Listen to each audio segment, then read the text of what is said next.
যেন আমায় দিচ্ছে পাহারা, পালাতে পারিনি আমি যে দিশে হারা, দুটি চোখ যেন আমায় দিচ্ছে পাহারা, ধরা পড়ে গেছি আমি নিজেরই কাছে, জানি না তোমার মনেও কি তো প্রেম আছে, কি নামে ডেকে বলবো তোমাকে, মন্দ করেছে আমাকে ওই দুটি চোখে। ইরফান বসে বসে অতীতের করা কর্মকাণ্ডের কথা ভাবছে, যে ভয়ঙ্কর কাজ সে নিজের অতীতে করে এসেছিল, গোপন রহস্য সে জেনে ফেলেছিল। অতীত। ইরফান নিজের বাবার ঘরের সামনে দিয়ে আসছিল, এমন সময় বাবার ঘর থেকে তার চাচার কথা শুনে তার পাজরা থেমে গেল। সে নিজের কানকে বিশ্বাস করতে পারছে না। এইমাত্র সে যা শুনল, ঘরে ভেতরে বসে তার নিলয় চাচা নিজের দুই ভাইকে বলছিল, মিনু তো আমাদেরই বোন। আর কত এই মান অভিমান পালা জমিয়ে রাখবো? আমাদের উচিত মিনুর সাথে নিজে থেকে কথা বলা। নিলয় মির্জার পাশে বসা ছিল আকাশ মির্জা। তিনি হতাশার এক নিঃশ্বাস ত্যাগ করে বললেন। কথাটি শুনে ইমরান মির্জার ঠোঁটে হাসি ফুটে উঠল। ঠোঁটের হাসি বজায় রেখে বলল, দেখতে হবে না কাদের ভাগিনা, নামটাও তো মাশাল্লাহ, মিহাল খান। খুব চুপচাপ এবং গম্ভীর টাইপের ছিল ছোটবেলা থেকে। এখন হয়তো অনেক বড় হয়ে গিয়েছে। ছেলেটিকে যখন দেখেছিলাম তখনই আমার মাথায় একটি কথা এসেছিল। এতটুকু বলেই ইমরান মির্জা থেমে গেলেন। ইমরান মির্জা কি বলতে চাচ্ছেন তা শোনার জন্য তার দুই ভাই একটু নড়ে চড়ে বসল। ইরফানও বাহিরে দরজায় দাঁড়িয়েছিল, সেখান থেকে একদম দরজার কাছে চলে এলো, যাতে সে সম্পূর্ণ কথা শুনতে পারে। ইমরান মির্জা বলতে শুরু করলেন, ছেলেটা কত সুন্দর। নীলাকে তখন কোলে নিয়েছিল, প্যারিস থেকে এসেছিল তারা। ছোট্ট নীলা তো ছেলেটির উপর প্রেসাব করে দিয়েছিল, অথচ ছেলেটি নীলাকে তবুও কোলে রেখেছিল এবং খুব যত্ন সহকারে নীলার পরনের তোয়ালে পরিবর্তন করে অন্য একটি তোয়ালে পরিয়ে দিয়েছিল। তখন ছেলেটির বয়স আর কত হবে, 10 কি 11? আর আমাদের ইরফানের বয়স ছিল 6 কি 7 বছর। সে যখন নীলাকে কোলে নিয়েছিল তখন যেই না তার উপর একটু প্রস্রাব করে দিয়েছিল, সে সঙ্গে সঙ্গে নীলাকে বিছানার উপরে রেখে দিয়েছিল। নীলা বেশ ব্যথাও পেয়েছিল। একদম শিশু বাচ্চা ছিল, ব্যথা বড় কিছু হতে পারত। আমার তো নীলার জন্য মিহালকে পছন্দ। আমার অপদার্থ ছেলেকে আমার একদম পছন্দ না নীলার জন্য। কিন্তু আফসোস, মিনুর সাথে এখন আর কোনো যোগাযোগ নেই। প্যারিসে আছে, অতটুকু জানি। মিহাল এখন অনেক বড় হয়ে গিয়েছে। আর বাবার ইচ্ছে ছিল আমাদের এই আত্মীয়র ভেতর নীলাকে বিয়ে দিতে। যদি মিনুদের সাথে সম্পর্ক ভালো হয়ে যেত তাহলে নীলার সাথে মিহালের বিয়েটাই দিতাম। আর আমি জানি আমার বোন কখনোই না করতো না, কিন্তু সমস্যা একদিকেই, যে মিনুর সাথে আমাদের কোনো যোগাযোগ নেই। ইমরান মির্জার কথা শুনে তার দুই ভাই চুপ করে বসে রইল। আর ইরফান তার মাথায় যেন আকাশ ভেঙে পড়ল। তার ফুপু আছে, অথচ সেই বিষয় সে জানতই না। সে তো জানতো তার বাবা সবার বড় এবং তার বাবার ছোট দুই ভাই আছে, কিন্তু আজকে জানতে পারলো তার বাবার একটি ছোট বোনও আছে এবং সেই বোনের ছেলেও আছে। তার বয়স তখন 6 বছর ছিল, তাই হয়তো তার সেই সব কথা মনে নেই। কিন্তু তার তার থেকে বেশ অবাক হলো এই কথাটি শুনে যে তার ফুফাতো ভাইয়ের সাথে নাকি তার বাবা তার হবু বউয়ের বিয়ের কথা ভাবছে। খুব রাগ উঠল নিজের বাবার ওপর। হয়তো সে অলস, পড়াশোনায় অত ভালো ছিল না, তাই বলে কি তার বাবা তারই হবু বউয়ের সাথে অন্য কারোর বিয়ে দেওয়ার কথা ভাবতে পারে? তার মনে এক অজানা ঈর্ষা জন্ম নিল নিজের ফুফাতো ভাইয়ের প্রতি। এর জন্যই তো সে প্যারিসে যাওয়ার জন্য উঠে পড়ে লাগলো। কিন্তু প্যারিসে সে যা করলো, এসব ভাবতে ভাবতে অতীত থেকে ফিরে এলো ইরফান। শরীরের পশম দাঁড়িয়ে গেছে। সে নিজের অফিসের কেবিনে বসেছিল, যথাসম্ভব চেষ্টা করছে নিজের মনোযোগ দিতে কাজে, কিন্তু তবুও সে পারছে না। কেবল অতীতের করা কর্মকাণ্ডের কথা মনে পড়ে যাচ্ছে। তার জন্য দুই বেস্ট ফ্রেন্ডের মাঝে ঝামেলা হয়েছিল। এসব ভাবতে সে শুকনো ঢোক গেল। আচ্ছা নীলা, কি পড়তে পারি ইউনিভার্সিটির ফাংশনে? ইকরা বইয়ের পাতায় দৃষ্টি রেখে জিজ্ঞেস করলো। নীরা ইকরার পায়ে ডানে মাথা রেখে শুয়েছিল। ইকরা এক হাতে দিয়ে তার মাথায় হাত বুলিয়ে দিচ্ছিল। নীলা নিজের হাতে থাকা বইয়ের পাতা উল্টাতে উল্টাতে বলল, শাড়ি। ইকরা হক চুকিয়ে গেল। এমনি প্যারিসে আসার পর থেকে একের পর এক ধাক্কা দিচ্ছে। প্রথমে বলল প্যারিসে সে জিতু পিঠার বিজনেস করবে, এখন বলছে অ্যানুয়াল ফাংশনে নাকি শাড়ি পরে যাবে। ইকরা নড়ে চড়ে উঠল, তারপর জিজ্ঞেস করলো, তোর মাথা ঠিক আছে? শাড়ি পরে যাবি? নীলা নির্লিপ্ত ভঙ্গিতে বলল, এতে মাথা খারাপ হওয়ার কি আছে? প্যারিসে এসেছি বলে কি বাংলার ঐতিহ্য ভুলে যাব? বাঙালিরা তো শাড়ি পরে, আমরা যেহেতু বাঙালি তাহলে বাঙালিদের মতোই চলবো। যেখানেই থাকি আর যাই হোক, নিজেদের ঐতিহ্যকে ভুলে যাওয়া যাবে না, ঐতিহ্য ধরে রাখতে হবে। আমার যেহেতু নীল রং পছন্দ, আমি নীল রঙের শাড়ি পরবো, সাথে হিজাব। আর তুই কি সঙ্গে করে কোনো শাড়ি এনেছিস? কথাটি বলে নীলা ইকরার দিকে তাকালো। ইকরা বোধহয় নাবোধক ইশারা করতেই নীলা আবার বলতে লাগলো, সমস্যা নেই, আমার কাছে লাইট পিঙ্ক কালারের আরেকটা শাড়ি আছে, তুই সেটা পরে নিস, তোর হয়ে যাবে ব্লাউজ আর পেটিকোট। কথাটি শুনে ইকরা ঠোঁটে হাসি ফুটে উঠল।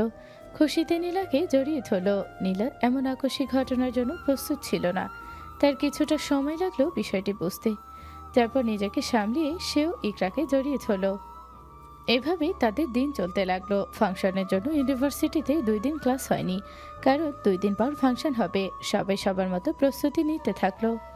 2 দিন পর অ্যানুয়াল ফাংশনের দিন।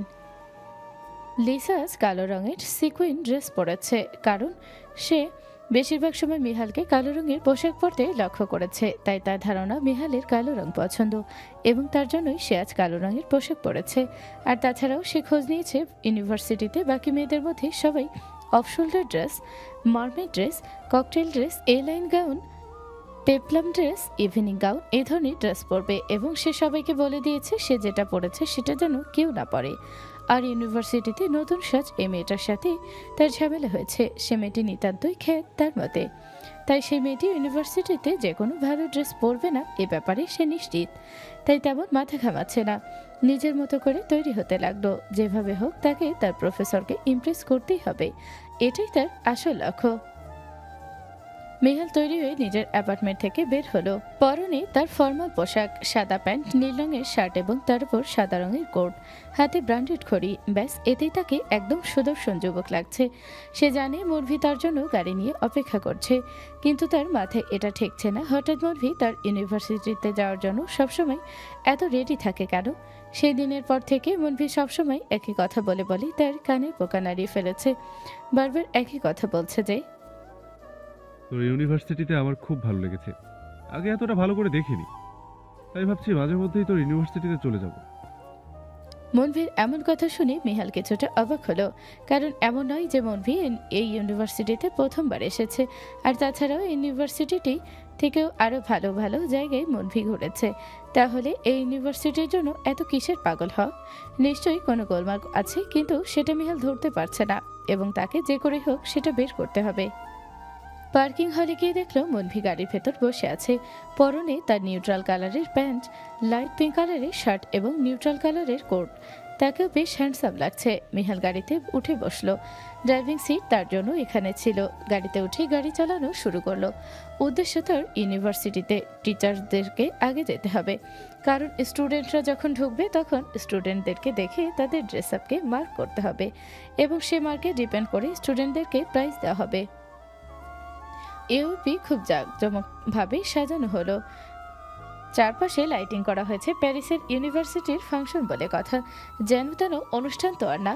সকল শিক্ষকরা চারিদিকে ছড়িয়ে ছিটিয়ে আছে, নিজেদের মতো স্টুডেন্টদেরকে মার্ক করছে। মিহাল আর মনভি যেন গেটের সামনে দিয়ে দাঁড়িয়ে আছে। মিহালের হাতে একটি নোটপ্যাড, সেখানে যেসব স্টুডেন্টদের ড্রেস সব থেকে আলাদা থাকবে তাদের সেই ড্রেসের নাম লিখে রাখা হবে। তারপর ফাংশন শেষে অ্যানাউন্সমেন্ট করে সেই স্টুডেন্টকে সামনে আনা হবে এবং যেই স্টুডেন্টের পক্ষে যত বেশি শিক্ষকের ভোট থাকবে সেই স্টুডেন্টকে প্রাইজ দেওয়া হবে। মনভি একবার গেটের দিকে তাকাচ্ছে তো আরেকবার ইউনিভার্সিটির মাঠের দিকে তাকাচ্ছে। তার জানা নেই যে সে যার জন্য এসেছে সেই মেয়েটি এখন কোথায়। ইউনিভার্সিটিতেই নাকি এখনো আসেনি, তাই তো দুইবার দুই দিকে তাকাচ্ছে। সে যদি পারত তাহলে এক চোখ বের করে এক হাতে রেখে গেটের দিকে তাকিয়ে থাকতো, আরেক চোখ বের করে আরেক হাতে রেখে মাঠের দিকে তাকিয়ে থাকতো। তাহলে হয়তো সে নিজের কাঙ্ক্ষিত মানুষটিকে খুঁজে পেত। মিহান মনভির কাণ্ড কারখানা খুব ভালো করেই দেখছে। যত যাই হোক, মনভি তার বেস্ট ফ্রেন্ড, মন থেকে কখনো এরকম অস্বাভাবিক ব্যবহার করতে দেখেনি। এখন তার মনে হচ্ছে তার বন্ধু নিজে ডাক্তার হওয়া সত্ত্বেও তাকে আরেক ডাক্তার দেখানো প্রয়োজন, যেন তারও ডাক্তার নয়, একেবারে পাগলের ডাক্তার। যেখানে কনসার্টের ব্যবস্থা করা হয়েছে সেখান থেকে হঠাৎ মাইকের আওয়াজ ভেসে আসলো। সবার দৃষ্টি সেখানে চলে গেল। একজন এসে বলল যে এখন অনুষ্ঠান শুরু হয়ে যাবে। সবাই স্টেজের দিকে যেতে লাগলো। মনভীর মুখ ছোট হয়ে গেল। সে যাকে দেখার আশা করেছিল তাকে দেখতেই পেল না। অন্যদিকে মিহালও এদিকে সেদিকে তাকিয়ে কাউকে খুঁজতে লাগলো। সে নিজেও জানে না কেন খুঁজছে, কিন্তু যেহেতু মন একবার বলেছে কাউকে এক নজর দেখা উচিত, সে তাড়নাতেই এদিক সেদিক নজর বোলাচ্ছে। দুই বন্ধু মিলে হেঁটে গেল স্টেজের দিকে এবং উঠে গেল স্টেজে। এসব অনুষ্ঠানে টিচাররাও জয়েন করে, বিশেষ করে মিহাল। তার আরেকটি গুণ আছে, সেই গিটার বাজাতে পারে। শখের বশে শেখা হয়েছিল আর কি। গিটার বাজাতে যে সে প্রফেশনাল এমনটা নয়, কিন্তু যদি একবার গিটার বাজিয়ে গান ধরে তাহলে সবাই তার গান শুনে মুগ্ধ হতে বাধ্য। তাই আজকেও সে এই ফাংশনে গান গাইবে।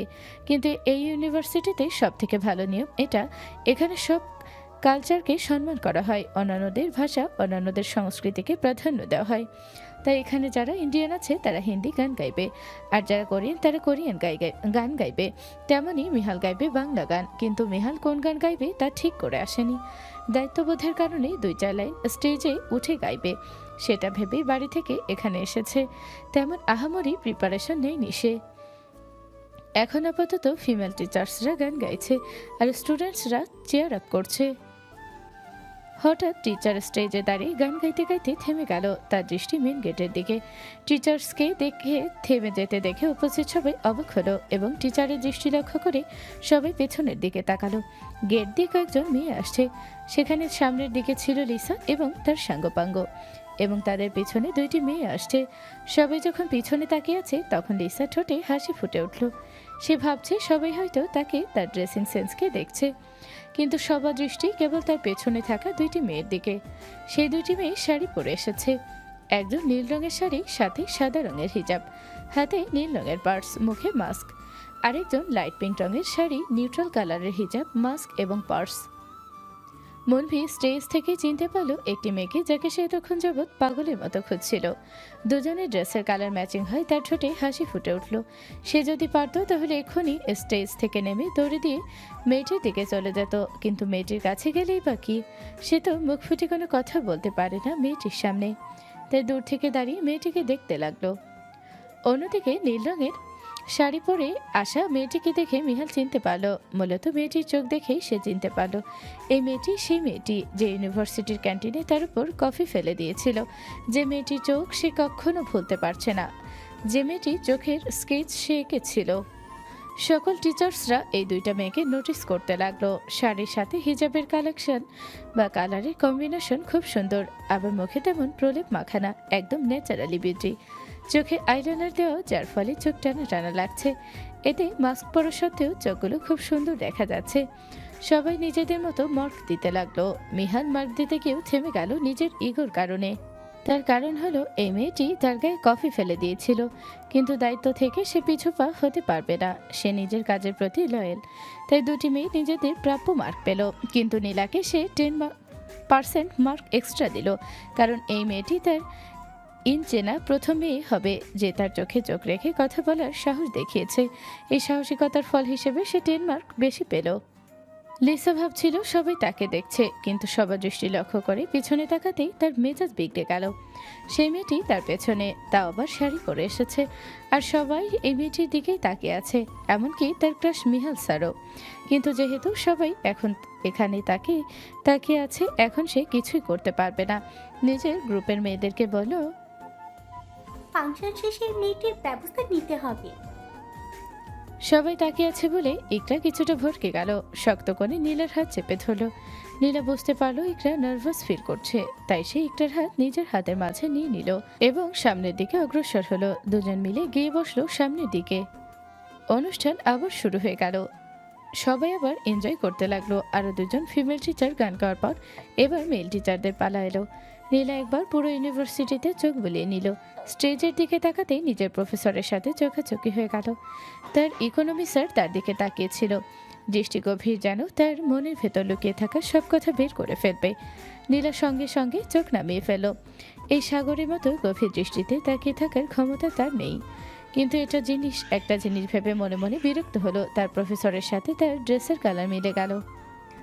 মিহাল কিছুক্ষণ নীল রঙের শাড়ি পরে বসে থাকা মেয়েটাকে দেখল। আগে কখনো কোনো মেয়ের দিকে এভাবে তাকায়নি সে। কারো সম্পর্কে তার এত জানতে ইচ্ছে করেনি যতটা এই মেয়েটির সম্পর্কে জানতে ইচ্ছে করছে। এই মেয়েটির নাম জানে না সে, এবং মেয়েটির চোখ দেখছে শুধু। কিন্তু কিছু না ভেবে গিটার নিয়ে চলে গেল মঞ্চের দিকে। সবার দৃষ্টি এখন তার দিকে, কিন্তু তার দৃষ্টি এক নজর একজনের চোখের দিকে। সবাই চেয়ার আপ করছে, তার গান শোনার জন্য অধীর আগ্রহে নিয়ে বসে আছে। কারণ মিহাল প্রতিবারই একটি বাংলা গান গাওয়ার পর সবাই যে গান চায় সেই গান গায়। বাংলা গান কেউ না বুঝলেও ইংলিশ গান সবাই বোঝে, এবং ইংলিশ গানে মিহালের কণ্ঠ সুর শুনে সবাই মুগ্ধ হয়ে যায়। তাই মিহালের গান শোনার জন্য এত আগ্রহ সবার। মিহাল গিটারটা গলায় ঝুলিয়ে নিল। মনে মনে নীল রঙের শাড়ি পরে বসে থাকা মেয়েটির দিকে তাকিয়ে বলল, জানি না কি নাম তোমার, কি নামে ডাকবো তোমায়, কিন্তু তোমার পরিচয় সম্পর্কে জানতে খুব ইচ্ছে করছে। মনে হচ্ছে তুমি আমার খুব কাছের। তারপর গাইতে শুরু করলো। কি নামে ডেকে বলবো তোমাকে, মন্দ করেছো আমাকে ওই দুটি চোখে।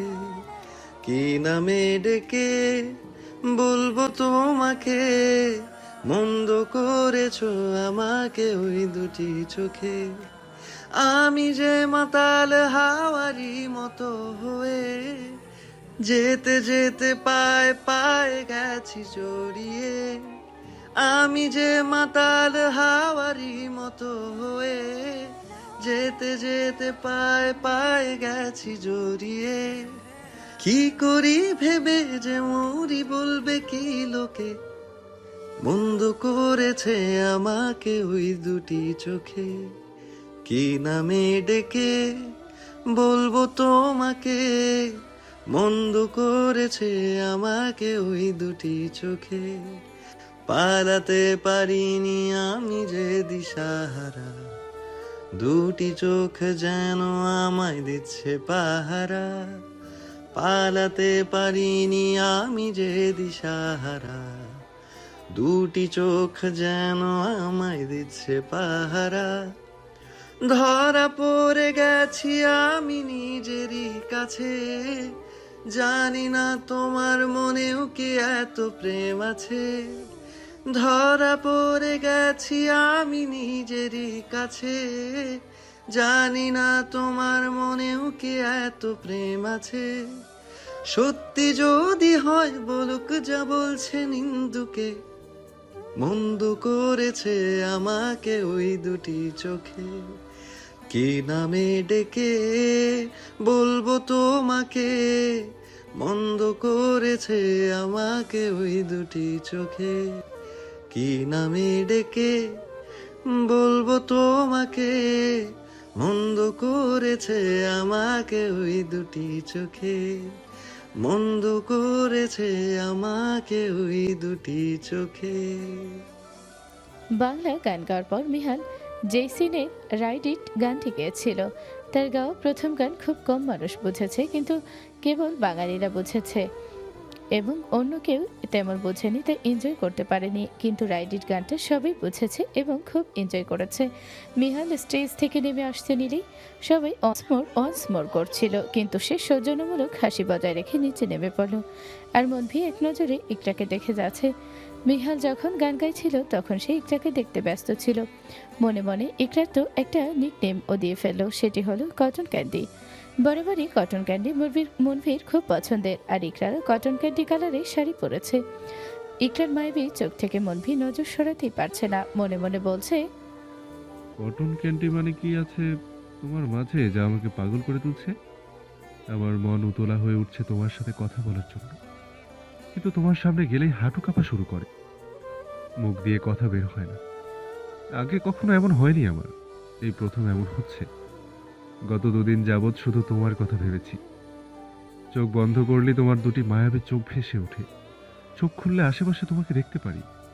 শুধু তুমি আর তুমি, আমার হৃদয় জুড়ে কেবল তোমারই বসবাস, অথচ তুমি নিজের নতুন ঠিকানা হতে অজ্ঞাত।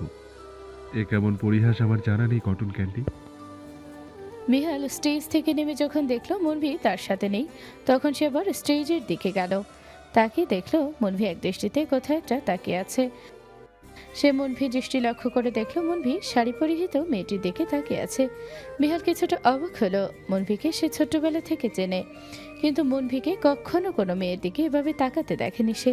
তার থেকে বেশি অবাক হচ্ছে এটা ভেবে যে যেই মেয়েটির সাথে সেদিন সে ক্যান্টিনে তার ঝগড়া হলো সেই মেয়েটির দিকে মনভি তাকিয়ে আছে। তার বিষয়টি পছন্দ হলো না, কিন্তু সে তো জানেই না যে মনভি নীল শাড়ি পরা মেয়েটির দিকে না, বরং সেই মেয়েটির পাশে বেবি পিঙ্ক অর্থাৎ লাইট পিঙ্ক শাড়ি পরা মেয়েটির দিকে তাকিয়ে আছে। তার দৃষ্টি বারবার নীল শাড়ি পরা মেয়েটির দিকে যায় বলে সে ভাবল মনভিও হয়তো এদিকে তাকিয়ে আছে। নীলার গায়ের লোম এখনো দাঁড়িয়ে আছে। একটু আগে যে তার প্রফেসর গান গেল তার কাছে বেশ ভালো লাগলো। মনে মনে বলল, বাহ, প্যারেলাল তো বেশ ভালোই গান গায়। আমি তো জানতাম নিজের এই কর্কশ কণ্ঠ দিয়ে কেবল do you know who I am এইটাই বলতে পারে। এখন দেখছি বেশ ভালো গান গাইতে পারে। যাক, কোনো তো ভালো গুণ আছে। নীলা এসব মনে মনে ভাবছিল। হঠাৎ কিছু একটা বুঝে উঠতে পেরে তার টনক নড়ে উঠল, চোখ বড় বড় হয়ে গেল। কারণ এইমাত্র তার প্রফেসর বাংলা গান গাইল, অর্থাৎ তার প্রফেসর একজন বাঙালি। আর সে তো সেদিন ঝগড়ার সময় আস্তে আস্তে বলেছিল, আপনি যেই প্যারেলাল হন না কেন, হু কেয়ার্স। সে তো এই কথাটি ভেবে বলেছিল যে লোকটি এখানকার হবে এবং তার বেলায় বাংলা কথা বুঝতে পারবে না। অথচ এখন সে বুঝতে পারল লোকটি নিজেও বাংলা জানে। তার মানে অবশ্যই সেদিন তার বেলা কথাটি বুঝে ফেলেছে। নীলা শুকনো ঠকিল। সে যতই সাহসী হোক না কেন, এটা তার দেশ না। আর সব থেকে বড় কথা হলো সে নিজের প্রফেসরের সাথে বেয়াদবি করে ফেলেছে। এখন যদি তাকে পরীক্ষায় মার্কস কম দেয় সে কিছুই করতে পারবে না। এসব ভেবে নীলা দীর্ঘশ্বাস ফেল। ইকরার কাছে বেশ ভালোই লাগছে অনুষ্ঠান। সে আবার ইন্ট্রোভার্ট টাইপের, কথা বলে না বললেই চলে। নীলাকে চেনে কলেজ থেকে। নীলা নিজ থেকে এসে তার সাথে বন্ধুত্ব করেছিল। সে সবসময় একা একা বসে থাকতো বলে নীলার কাছে ভালো লাগতো না। তাই সে এসে এই মেয়েটাকে সঙ্গে নিয়েছিল। এখনও তাদের মাঝে বন্ধুত্ব টিকে আছে। অন্যদিকে লিসা তেলে বেগুনে জ্বলে উঠছে এবং কিভাবে নতুন মেয়েটিকে সে সাহায্য করবে সেই কথাটি ভাবছে। একটা পরিকল্পনা করে ফেলেছে বটে। তার জন্যই এক ফ্রেন্ডকে একটা জিনিস আনার জন্য পাঠিয়েছে, কিন্তু নিজের পরিকল্পনা কি করে সফল করবে তা এখনো ভেবে চলেছে। হঠাৎ তার মাথায় কিছু একটা আসতেই সে তার এক ফ্রেন্ডকে বলল ফর্সি ভাষায়, তুমি গিয়ে ওই যে আনকমন কাপড় পরে আসা মেয়ে দুটির মধ্যে সে ডান পাশে বসে আছে তাকে গিয়ে বলবি তার ক্লাস মনিটর তাকে ডাকছে, সে যেন সিএ ক্লাসরুমে চলে আসে। শাড়ি পরা মেয়েটিকে কথাটি বলবি, কোনো ভুল যাতে না হয়। লিসার ফ্রেন্ড যার নাম নোরা সে মাথা নাড়িয়ে সায় দিল। লিসার ঠোঁটে শয়তানি হাসি ফুটে উঠল। নিজের চেয়ার থেকে উঠে ক্লাসরুমের দিকে চলে যেতে লাগলো। কিন্তু যাওয়ার আগে সে তার এক ফ্রেন্ডকে পাঠিয়েছিল ধারালো ব্লেড ম্যানেজ করতে। সে ফ্রেন্ডের কাছ থেকে ব্লেড নিয়ে তারপর অসমে গেল। ইকরার সামনে সব লম্বা মানুষ বসেছে, তাই সে ভালো করে দেখতে পারছে না। এখন স্টেজে নাচ হচ্ছে আর সে নীলার থেকে অল্প একটু খাটো। তার উপর আবার নীলার সামনে তেমন লম্বা মানুষ বসে নেই বলে নীলা অনায়াসে দেখতে পাচ্ছে। সে নীলাকে অনুরোধ করে বলল যেন নীলা তার সিটে বসে এবং সে নীলার সিটে বসে। নীলা মুচকি হেসে নিজে ইকরার সিটে বসলো এবং ইকরাকে তার সিটে বসতে দিল। তখনই এক মেয়ে এসে ইকরাকে বলল তার ক্লাসের মনিটর তাকে ডাকছে এবং তাকে এখনই যেতে হবে। ইকরা নীলাকে বলে ক্লাসের দিকে যেতে লাগলো। নীলা আর তাকে আটকালো না। দূর থেকে মনভি লক্ষ্য করো তার কটন ক্যান্ডি কোথাও যাচ্ছে। এই সুযোগ পেল তার কটন ক্যান্ডির সাথে কথা বলার, তাই সে সঙ্গে সঙ্গে স্টেজ থেকে নেমে পড়ল। মিহাল ফোনে একজনের সাথে কথা বলছিল। মূলত যে লোকটি এতদিন বাংলাদেশে থাকে নীলার সব খবর দিয়েছে, সেই লোকটির পেমেন্ট এখন চুকিয়ে দিল সে। এখন আর ওই লোকটার কোনো প্রয়োজন নেই। ফোনে কথা বলতে বলতে সে হঠাৎ দেখলো মনভি স্টেজ থেকে নেমে কোথাও একটা তাকে সেদিকে যাওয়ার জন্য অগ্রসর হচ্ছে। মিহাল কান থেকে ফোন কিছুটা দূরে সরিয়ে মনভিকে দেখতে লাগলো। তারপর সে নীল রঙের শাড়ি পরা মেয়েটি যেদিকে বসেছিল সেখানে তাকিয়ে দেখলো মেয়েটি নেই। সেই জায়গাটা খালি। তার বুঝতে বাকি রইল না যে তার বন্ধু সে মেয়েটির পেছনে যাচ্ছে। তার জল শক্ত হয়ে গেল। অথচ ফোনের অপর প্রান্তে থাকা ব্যক্তিটি যে অনেক বড় একটা শকিং নিউজ তাকে বলেছে সেটি সে শুনেনি। ফোনের অপর প্রান্তে থাকা লোকটি তাকে বলছে, স্যার আমাদের একটা ভুল আছে। ইনফরমেশনে নীলা নামক মেয়েটি ইরফানের সাথে বিয়ে হবার কথা ছিল, কিন্তু বিয়ের দিন ইরফান সেই মেয়েটিকে বেস্ট ফ্রেন্ডকে বিয়ে করে নিয়ে আসে এবং এর জন্য নীলার সাথে ইরফানের বিয়ে হয়নি। আপনি আমাদেরকে বলেছিলেন নীলার সাথে ইরফানের বিয়ে হয়েছে, তাই নীলা খোঁজ নিতে, এর জন্য অন্য কিছুর খোঁজ খবর আমরা নেয়নি। কিন্তু আজকে জানতে পারলাম নীলার সাথে ইরফানের বিয়ে হয়নি, সে আরশি নামক একটি মেয়েকে বিয়ে করেছে। এইসব কথা আমি তাদের প্রথম পাড়া প্রতিবেশীদের কাছ থেকে শুনেছি যখন সেই এলাকায় গিয়েছিলাম। পরবর্তীতে শিওর হওয়ার জন্য লোক লাগালে জানতে পারি ঘটনাটি একদম সত্য। এই ইনফরমেশনটি শিওর হয়ে আপনাকে জানাচ্ছি। কিন্তু আফসোস, মিহাল ফোনের অপর প্রান্তে থাকা লোকটি এতক্ষণ যা বলল তার একটা শব্দ তার কর্ণপাত হলো না। একই মাইকের শব্দ তার ওপর ফোনের কানের কাছ থেকে কিছুটা দূরে ছিল। আবার তার দৃষ্টি এবং মন ছিল অন্যদিকে। সে মনভিকে দেখতে দেখতে ফোন আবার কানের কাছে নিয়ে বলল, থ্যাঙ্কস ফর ইউর ইনফরমেশন। আমি তোমার পেমেন্ট দিয়ে ফেলেছি, এখন আর কোনো দাবি নেই তোমার আমার কাছে। যদি তোমাকে প্রয়োজন হয় আবার তোমাকে কল করা হবে, রাখছি বলেই সে ফোন কেটে দিল। প্রথমত সে নীলা যে অবিবাহিত সে সত্য হতে অবগত হলো। তারপর তার বেস্ট ফ্রেন্ড মনভি যে মেয়েটির জন্য যাচ্ছে সে মেয়েটি অন্য মেয়ে, যে মেয়েকে সে ভাবছে সেই মেয়ে না। কারণ নীলা এবং ইকরা একে অপরের সিট পরিবর্তন করেছিল এবং সিটের মাঝে কিছুটা দূরত্ব ছিল। মিহাল কেবল সেদিকে নজরে নিজের নজর বুলিয়েছিল, যেদিকে সে নীলপরা মেয়েটিকে বসে থাকতে দেখেছিল। আশেপাশের সে আর নিজে দৃষ্টিপাত করার প্রয়োজন বোধ করেনি। এই ভুল বোঝাবুঝি হলো। মিহাল কিছুক্ষণ মনভির যাওয়ার দিকে তাকিয়ে থেকে নিজের মাথা ঝাঁকিয়ে উঠল এবং নিজেকে শাসিয়ে বলল, ফোকাস মিয়াল খান, ফোকাস। মনভি কি করছে না করছে সেটা তোর বিষয় না। তোর আসল বিষয় হলো ইরফানের স্ত্রীকে কিভাবে তুই ব্যবহার করবি। যেহেতু মেয়েটি এখানে চলে এসেছে, এখন আর হেয়ালি করলে চলবে না। যেভাবেই হোক তোকে সেই মেয়েটির ইনফরমেশন বের করতে হবে। সে চলে গেল স্টুডেন্ট ইনফরমেশন অফিসে। এখানে সকল স্টুডেন্টদের সকল ইনফরমেশন থাকে। সেখানে গেলেই সে বাংলাদেশ থেকে আসা স্টুডেন্টদের লিস্ট পেয়ে যাবে। যে মেয়ের নামের পাশে মির্জা নাম দেখবে তখনই বুঝতে পারবে এই মেয়েটি নীলাঞ্জনা। ইকরা খালি রুমে ঢুকে পড়ল। রুমটি অন্ধকার ছিল, তার ভয় করতে লাগলো। লিসা রুমের ভেতরে ছিল। তার ধারণা মতে এখন রুমে যে মেয়েটি এসেছে সেই মেয়েটির জন্যই তাকে তার ক্রাশ সাসপেন্ড করেছিল। কিন্তু সে তো জানেই না এখানে অন্য একটি মেয়ে এসেছে। দরজা খোলা থাকার কারণে বাহিরে থেকে কেবল হালকা আলো আসছে। ইকরার কিছুটা ভয় লাগছে। তাকে একা এখানে ডাকার কারণ সে ঠিক বুঝতে পারছে না।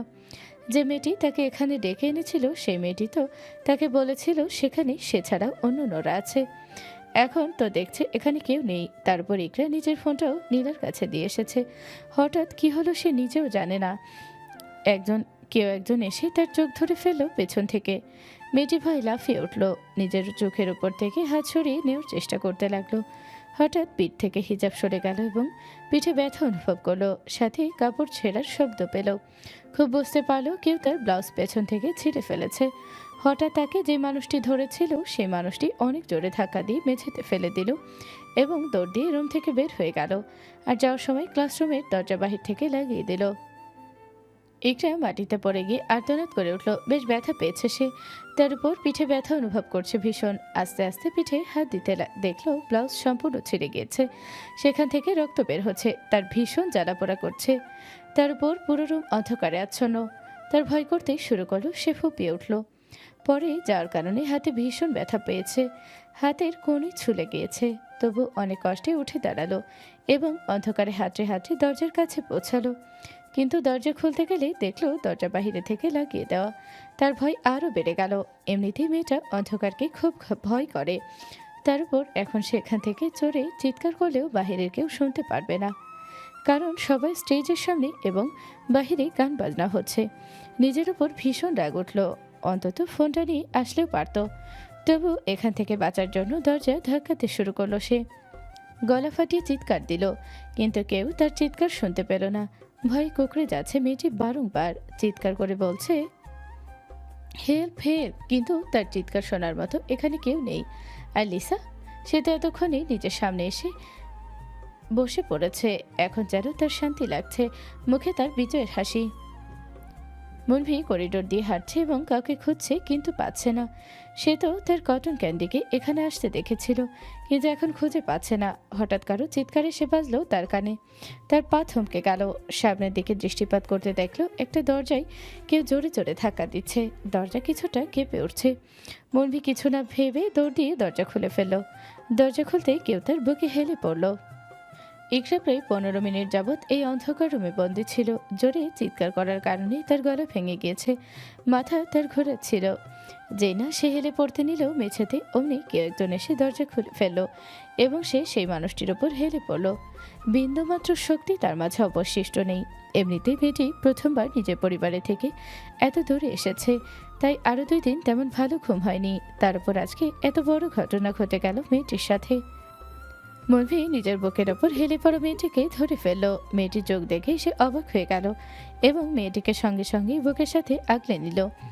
মেয়েটির গালে আলতো করে চাপড় দিয়ে সে চিন্তিত কণ্ঠে শোধালো, ইকরা, ও ইকরা, তাকাও। কি হয়েছে তোমার? ভয় পেয়েছো? আমি আছি তো, ভয় ভয় পেও না তো। তাকাও বলছি মেয়ে। কটন ক্যান্ডি, প্লিজ তাকাও না গো। হঠাৎ নিজের হাতে মেয়েটির উন্মুক্ত পিঠ অনুভব করতে মনভি চমকে উঠল। ইকরাকে খুব সাবধানতার সাথে কিছুটা সোজা করে দাঁড় করিয়ে নিজের হাত সামনে আনতে দেখল তার হাতে রক্ত। তার চোখ বড় বড় হয়ে গেল। সে ইকরার পিছনে তাকাতেই দেখল শাড়ির ব্লাউজ অনেকটা ছিঁড়ে গিয়েছে আর তার পিঠ থেকে অল্প অল্প করে রক্ত ঝরে পড়ছে। মনভি আর সময় নষ্ট না করে নিজের পরনের কোট খুলে ইকরার পিঠটা ঢেকে দিল। এখন সে কি করবে কিছুই বুঝে উঠতে পারছে না। তার হাত পা বরফের মতো ঠান্ডা হয়ে আসছে, অথচ কত বড় বড় রোগীকেও সে অনায়াসে সামলিয়েছে। আর কিছু না ভেবে সে মিহালকে কল লাগালো। নীলা এদিক সেদিক তাকাচ্ছে এবং ইকরাকে খোঁজার চেষ্টা করছে, কিন্তু কোথাও দেখতে পারছে না। কপালে তার চিন্তার ভাঁজ পড়ল। সে আর এক জায়গায় স্থির হয়ে বসে থাকতে পারছে না। মেয়েটা ফোন রেখে গিয়েছে, নয়তো ফোন দিলেই জানা যেত। তার উপর মেয়েটা ভীতু প্রকৃতির। নীলা আর নিজের স্থানে বসে থাকতে পারল না, উঠে দাঁড়ালো। হঠাৎ লিসার নজর গেল নীলার দিকে। নীলাকে এখানে দেখে তার চোখ বড় বড় হয়ে গেল। সে তো একটু আগে ছিল মেয়েটিকে। সে আর কিছুই ভাবতে পারল না। লিসা, তার হাত পা রীতিমতো কাঁপছে। নীলা নিজের সিট থেকে উঠে সামনে তাকাতেই দেখল ওই দিনের মেয়েটি তার দিকে ভিতর ন্যায় চেয়ে আছে। নীলার সন্দেহ হলো এই মেয়েটি তো সেই দিনও তার দিকে তেজি দৃষ্টি নিয়ে চেয়েছিল, অথচ আজ তার তাকানোর ধরন একদম ভিন্ন। কিন্তু নীলা এই বিষয় নিয়ে বেশিটা মাথা ঘামালো না। সে চলে এলো সেখান থেকে। উদ্দেশ্য তার ইকরার কাছে যাওয়ার। মেহা ল্যাপটপে টাইপ করছে। অবশেষে নতুন স্টুডেন্টদের লিস্ট পেয়ে গিয়েছে সে। এখন শুধু এদের মাঝে একজন মেয়েকে তার খুঁজে বের করতে হবে। একের পর এক স্টুডেন্টের ডিটেলস দেখা যাচ্ছে। সে কোথাও মির্জা নাম খুঁজে পাচ্ছে না। অবশেষে 5 জন বাঙালি মানুষ পেয়েছে যাদের নামের শেষে মির্জা আছে। তাদের মধ্যে 3 জন মেয়ে আর 2 জন ছেলে। এখন শুধু এই 3 জন মেয়ের মধ্যে একজনকে খুঁজতে হবে। একজনের নাম নুসা মির্জা, আরেকজনের নাম মোনা মির্জা এবং একজনের নাম নীলা মির্জা। নামটি পড়ার পর তার কেমন অদ্ভুত অনুভূতি হলো। মন বলল এইটাই সেই ছোট্ট নীলাঞ্জনা, কিন্তু সে মনের থেকে বেশি মাথার কথাকে প্রায়োরিটি দেয়। তাই শিওর হবার জন্য নীলা মির্জার ডিটেলস চেক করতে লাগলো। আস্তে আস্তে লোড হচ্ছে প্রোফাইল। প্রথম নীলা মির্জার নাম শো করলো, তারপর তার একাডেমিক ডিটেলস আসলো, তারপর জন্ম তারিখ, যা দেখে মিহালের টনক নড়ল। কারণ তার মনে আছে নীলাঞ্জনার জন্ম তারিখ। সেই দিন তারা বাংলাদেশ গিয়েছিল 20 এপ্রিল। তারপর শো করলো তার মা বাবার নাম, যা দেখে মিহাল স্তব্ধ হয়ে গেল। বাবার নাম নিলয় মির্জা, অর্থাৎ তার মেঝো মামা। মিহালের ঠোঁটে হাসি ফুটে উঠল। অবশেষে তার লক্ষ্যে পৌঁছানোর সিঁড়ি হাতে পেয়েছে। ঠোঁট দিয়ে একটা কথাই বের হলো, নীলা মির্জা। সেই ছোট্ট নীলাঞ্জনা এখন নীলা মির্জা। বেশ সুন্দর নাম, কিন্তু নীলাঞ্জনা নামটা পারফেক্ট। মুখে তার স্মিত হাসি ফুটে উঠল। মুখের হাসি বজায় রেখে ছবিতে ক্লিক করলো। ছবিটা আস্তে আস্তে লোড হচ্ছে। সিগন্যালের সমস্যা দেখা দিচ্ছে। খুব ধীরে ধীরে ছবি লোড হচ্ছে। কপাল পর্যন্ত দৃশ্যমান হয়েছে ছবিটি। যেই না চোখের ভ্রু পর্যন্ত দেখা যাচ্ছে, অমনি মিহালের ফোন বেজে উঠল। মিহাল বিরক্তি নিয়ে পকেট থেকে ফোন বের করে ফোন ধরতেই ফোনের অপর প্রান্তে থেকে মনভি বলতে লাগলো, প্লিজ তাড়াতাড়ি C4 ক্লাসে আয়। না থাক, তুই একদম মেডিকেল রুমে যা, গিয়ে ব্যবস্থা কর, একটু ইমার্জেন্সি আছে ভাই। মনভির কথা শুনে মিহাল দুশ্চিন্তায় পড়ে গেল। হঠাৎ কি হলো এমন? কিন্তু এখনও পরিস্থিতিতে কোনো প্রশ্ন না করে সে ফোনটা কেটে দিল এবং কম্পিউটার অফ করে বের হয়ে গেল রুম থেকে। উদ্দেশ্য তার মেডিকেল রুম। তার আর দেখা হলো না নীলাকে। নীলা C4 ক্লাসের দিকে আসতে লাগলো। সে শুনেছিল ইকরা এখানে আসছে, তাই এখানে চলে এলো। তার মন বলছে কিছু একটা হয়েছে। অন্যদিকে মনভি সিফর রুমে ইকরাকে ধরে নিয়ে একটা বেঞ্চের উপর বসালো এবং দেয়ালে হেলান দিয়ে মাথা রাখলো। ইকরার দরজা দিয়ে আলো আসছে রুমে। মনভি নিজের ফোনে লাইট জ্বালিয়ে সুইচ বোর্ডে খুঁজতে লাগলো এবং অবশেষে পেয়েও গেল। লাইট জ্বালিয়ে দিতেই পুরো রুম আলোকিত হয়ে গেল। মনভি আবার দৌড়ে চলে গেল ইকরার কাছে। মেয়েটির মাস্ক খুলবে কি খুলবে না বুঝতে পারছে না। আবার কোলে নিয়ে মেডিকেল রুমে যাবে কিনা সেটা নিয়েও সে দ্বিধাবোধ করছে। মেয়েটির জন্য সে পরপুরুষ, কি করে এভাবে ছুপে? কিন্তু এখন যে আর কোনো উপায় নেই। আবার তার কোট দিয়ে কোনো রকম পিঠ ঢাকা হয়েছে। সে নিজ হাতে কোটটি পরিয়েও দিতে পারছে না। এমন সময় নীলা হন্তদন্ত হয়ে ছুটে এলো। ইকরা করতে ডাকতে ডাকতে ক্লাসরুমের ভেতর ঢুকে পড়ল। ইকরাকে এই অবস্থায় দেখে তার হাত পা ঠান্ডা হয়ে গেল। অবাকের চরম পর্যায়ে চলে গেল। সাথে দুশ্চিন্তা তো আছেই। আর ইকরার পাশে সেই দিনের ছেলেটি।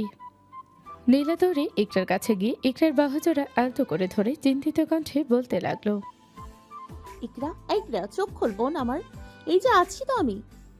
মনভি সেদিনের মেয়েটিকে দেখে কিছুটা নিশ্চিন্ত হলো। তারপর নিজ থেকে সমস্ত ঘটনা খুলে বলল এবং বলল, ওকে ওই কোটটা ভালো করে পরিয়ে দাও এবং মুখের মাস্ক খুলে দাও, তাহলে ভালোভাবে শ্বাস নিতে পারবে। আর পানি থাকলে অনেক ভালো হতো, ওকে মুখে ছিটিয়ে জ্ঞান ফেরানোর চেষ্টা করা যেত। এবং ওকে ধর, আমিও আছি, দুজন মিলে মেডিকেল রুমে নিয়ে যাব।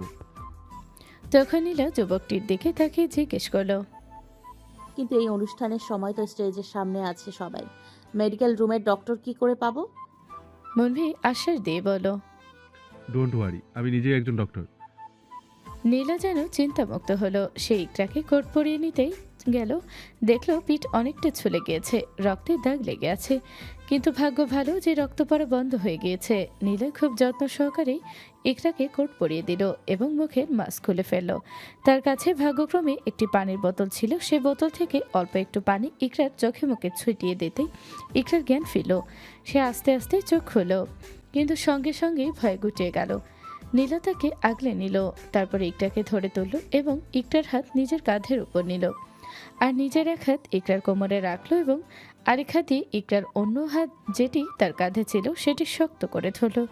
মনভি আরেক পাশে এসে ইকরার অন্য হাত ধরল। দুজন মিলে সাবধানতা অবলম্বন করে নিয়ে যেতে লাগলো মেডিকেল রুমের দিকে। আরিশ যথাসম্ভব চেষ্টা করছে বাড়ির সবার প্রিয় হয়ে ওঠার, কিন্তু পারছে না। সবাই যেন নীলার শোকে শোকাহত হয়ে আছে। আরশির কাছে লাগছে সবাই এমন ভাব করছে যেন নীলা এই দেশ থেকে নয়, বরং দুনিয়া থেকে চলে গেছে।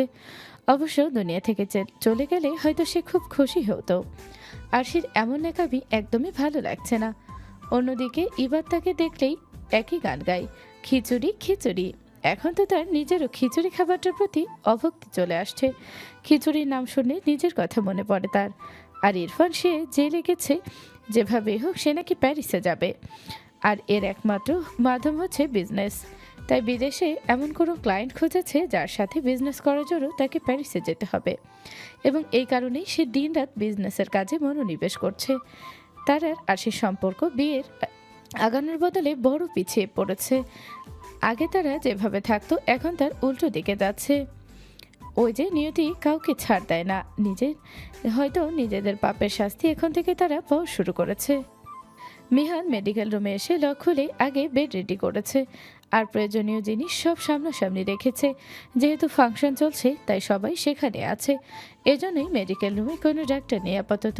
আর সে ডাকার প্রয়োজন মনে করেনি, কারণ মনভি নিজে একজন ডক্টর। হঠাৎ মনভির কণ্ঠ আসলো তার কানে। মনভি মেডিকেল রুমে দরজার সামনে এসে দাঁড়িয়ে বলল, নিহাল। কণ্ঠটি শুনে পিছনে তাকাতেই তার চোখ একজোড়া চোখে আটকে গেল। সে নীল শাড়ি পরা মেয়েটি দাঁড়িয়ে আছে। নীলাও অবাক হয়ে নিজের ইকোনমিক প্রফেসরকে দেখতে লাগলো এবং মনে মনে বলল, তার মানে আমার প্রফেসরের নাম মিহাল। মিহাল অবাক হলো কিছুটা, কিন্তু মনভি আর সে মেয়েটির মাঝখানে থাকা আরেকজনকে দেখে সে হুঁশে ফিরল। মেয়েটিকে দেখে বোঝা যাচ্ছে মেয়েটি অসুস্থ। মিহাল সঙ্গে সঙ্গে সরে গিয়ে তাদের ভেতরে দিয়ে আসতে দিল। তারা দুজন মিলে ইকরাকে বেডের উপর বসালো। ইকরা পিঠের পিছনে নীলার বালিশ রাখলো। ইকরা আস্তে আস্তে নীলার হাত ধরে নরম স্বরে বলল,